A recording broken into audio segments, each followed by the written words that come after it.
Okay, we're going to go through importing text files and creating tables using a make table query. We're also going to go through looking for duplicate data and deleting it to prepare you for your Unit 2 assessment. So first of all, as you can see, I'm going to be in Access, of course, and we're going to create a blank database. Straight away, I don't want this table, so I'm just going to close that, and it's not saved, it's not there, that's fine. So my first job will be to import some external data, and I'm going to be importing a text file. So I'm going to go and look for that.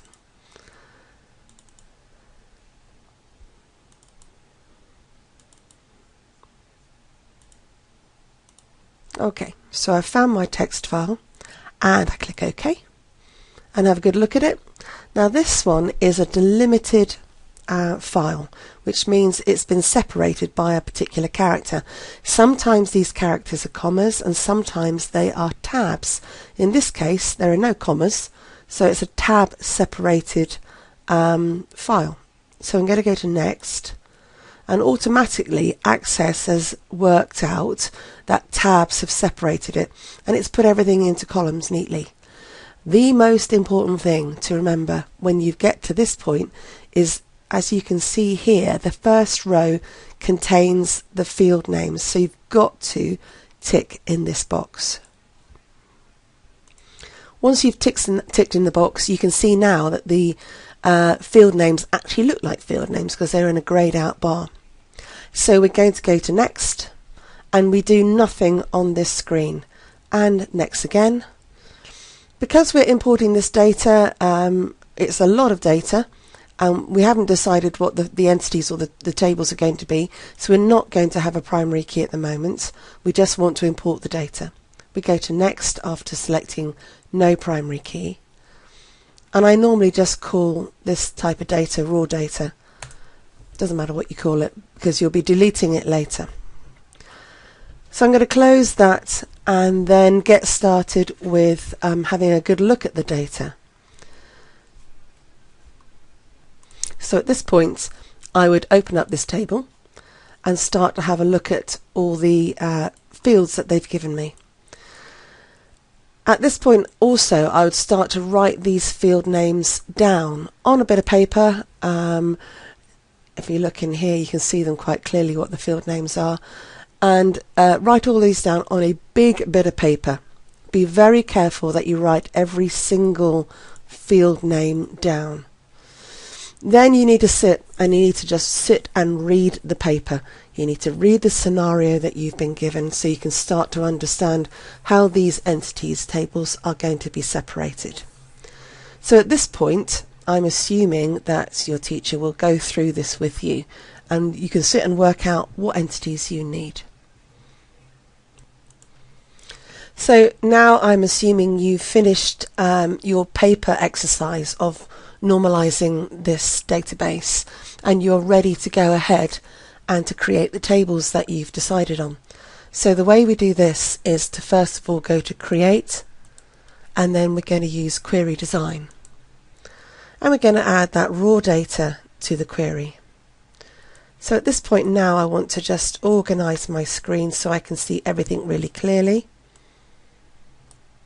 and then look at what I've been working on my paper and work out my first table. So I'm going to start to think about my supervisor table, and I decided that these 4 fields are going to be in my supervisor table. So I put these 4 fields down into the QBE, and then I'm going to run that query to have a look at the data. And I've got an awful lot of data here, loads and loads. I've got 578 rows of data. And I know that's not right because I've only got a few supervisors, so I'm going to go back into Design View, click into this area and open the property sheet. So when you're importing data, it's important that you try and get rid of any duplicates as soon as you can. So in my properties sheet I've clicked here, property sheet, I'm going to go to unique values, and I'm going to select yes, I want to have only the unique values. This is going to make a big difference when I run the query again. So I've only got 4 supervisors. That's a lot more realistic. Good. So back to design view. Now I've decided that these are the correct attributes in my entity. So these are the correct fields in my table. I'm actually going to go ahead and make this table. So to do that, I'm not going to be doing a select query anymore. I'm going to do a make table query. So straight away it asks me, what am I going to call this table? And as we know, when we're naming tables, we have TBL at the start, then using camel case, we put in the name of the table. As you also know, that needs to be in the singular, not in the plural, so we don't want table supervisors, we want table supervisor. And you are assessed on that. Your table names should be in the singular. Click on OK, and nothing appears to happen. That's because nothing actually has happened yet. To get that table to be made now, we need to click on the Run button. So that's what I'm going to do now. And it tells me that it's going to be a table with 4 rows in the new table. So I'm going to click yes. And here, as you can see, it's created the supervisor table. So I'm going to open that up and have a look, and there we are. There's a supervisor table. So the table's been created, and I'm going to go back to this query and close it. And I don't want to save that. So then I'd go onto my next table. So I'd do this again, create query design, add that raw data, close, arrange my screen, and then get ready to make the next table.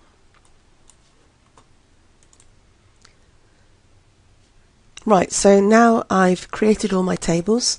I've also created all the primary keys where there are primary keys. And I'm going to have a quick look through my tables to see if I can spot any anomalies, any duplicate data. So if I start off with supervisor, it's fairly obvious there's no duplicates there, just 4 supervisors. Harder to see here, not easier, sorry, easier to see here. Again, no duplicates, that's fairly straightforward. This is a very long file. It's quite hard to see if there's any duplicates, so I'll come back to that one. Table cleaner, there's about 30 records, so we can have a quick spin through. And I can spot a problem here. There seems to be a duplicate of Layla. Layla seems to have been entered twice. And she's been given a different cleaner ID. This looks like it's a mistake because her email address has also been spelt incorrectly.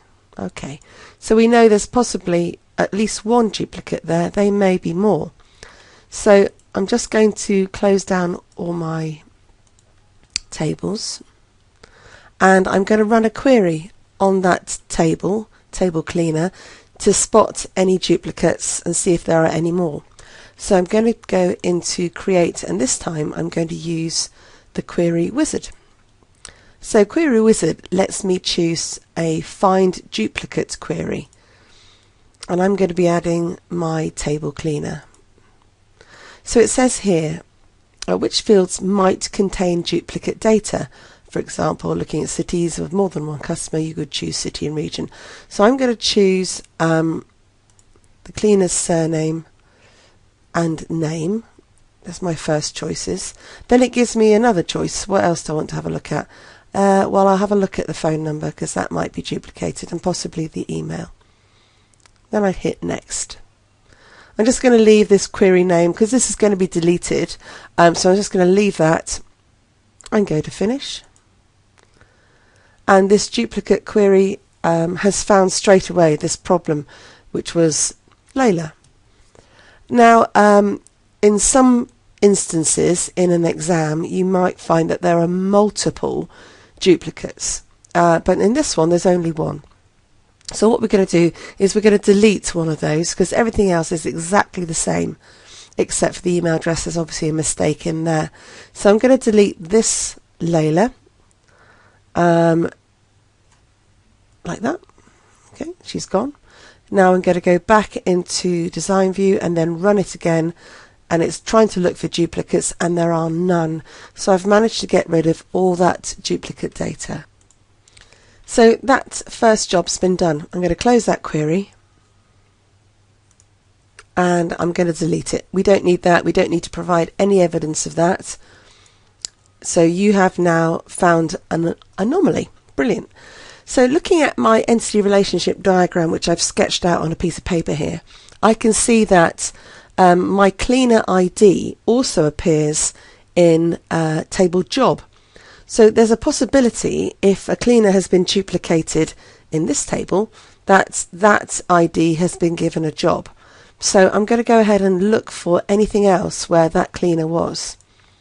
So this time I'm going to run a query using Design View, and in table job I know that the cleaner ID is used, so I'm just going to put everything down in there. So where it's got cleaner ID, I'm going to type in the cleaner ID of the person I just got rid of, which was that second Layla, and her ID was WA30. If I run that now, I can see that, yep, this person that I've now deleted did have a job. So that's a bit of this is now redundant data. This ID has now been deleted because it was a duplicate. So this doesn't relate to anything. This ID doesn't exist anymore. So I can delete this row. Yep. Close that query down. That wasn't saved anyway, that's fine. So now I think that the majority of data redundancy has been removed, and I can go ahead and create my relationships. So I'm going to add all my tables, and I don't need that one, so I'm going to get rid of that one. So these are the 4 tables that I've set up, and then I can go ahead and make my relationships and get cracking with the exam.